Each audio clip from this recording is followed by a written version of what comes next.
গাধাকে সৃষ্টি করার পর তাকে বলা হলো সকাল থেকে সন্ধ্যা পর্যন্ত তাকে ক্লান্তিহীন পরিশ্রম করতে হবে,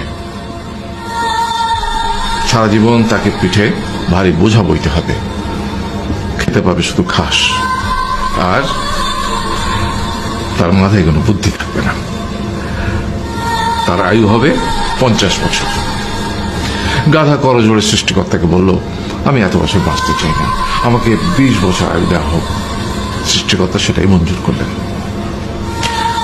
কুকুরকে যখন সৃষ্টি করা হলো তখন তাকে বলা হলো যে সে হবে মানুষের সবচেয়ে বড় বন্ধু, কিন্তু সে খাবে মানুষের উচ্ছিষ্ট, এবং তার আয়ু হবে 30 বছর। কুকুর সৃষ্টিকর্তাকে বললো, আমি এত বছর বাঁচতে চাই না, আমাকে 15 বছর আয়ু দেওয়া হোক। সেটাই মঞ্জুর করা হলো। এরপর বানরকে বলা হলো, তুমি শুধু গাছের এ ডাল থেকে ও ডালে ঝুল খাবে এবং নানান রকম ফন্দি বিক্রি করে মানুষকে আনন্দ দেবে, তোমার আয়ু হবে 20 বছর। বানর বলল, আমি 20 বছর বাঁচতে চাই না, আমাকে 10 বছর দেওয়া হোক। সেটাই মঞ্জুর করা হলো। এবার এলো পুরুষ মানুষের পালা। তাকে বলা হলো যে তুমি হলে প্রাণীগুলোর মধ্যে সবচেয়ে বিচক্ষণ এবং বুদ্ধিমান, সেই জন্য তোমাকে প্রাণীদের শিরোমণি করা হলো এবং তোমার আয়ু হবে 20 বছর।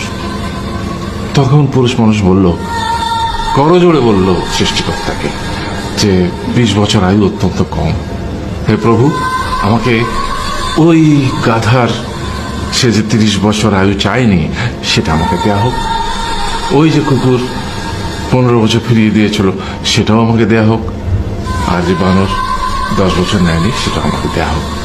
20 বছর অত্যন্ত কম, আমি দীর্ঘদিন বাঁচতে চাই। সৃষ্টিকর্তা সেটাও মঞ্জুর করলেন। তারপর কি হলো? সেই থেকে ছেলেরা পুরুষ মানুষ হিসেবে বাঁচে 20 বছর, তারপরের 30 বছর সংসারের বোঝা পিঠে করে বয়ে বেড়ায়, সেটা কার মতো? গাধার মতো। তারপরের 15 বছর সে তার ছেলে মেয়েরা যা দেয় সেই রকম ঠিক কুকুরের মতো উচ্ছিষ্ট খেয়ে বাঁচে।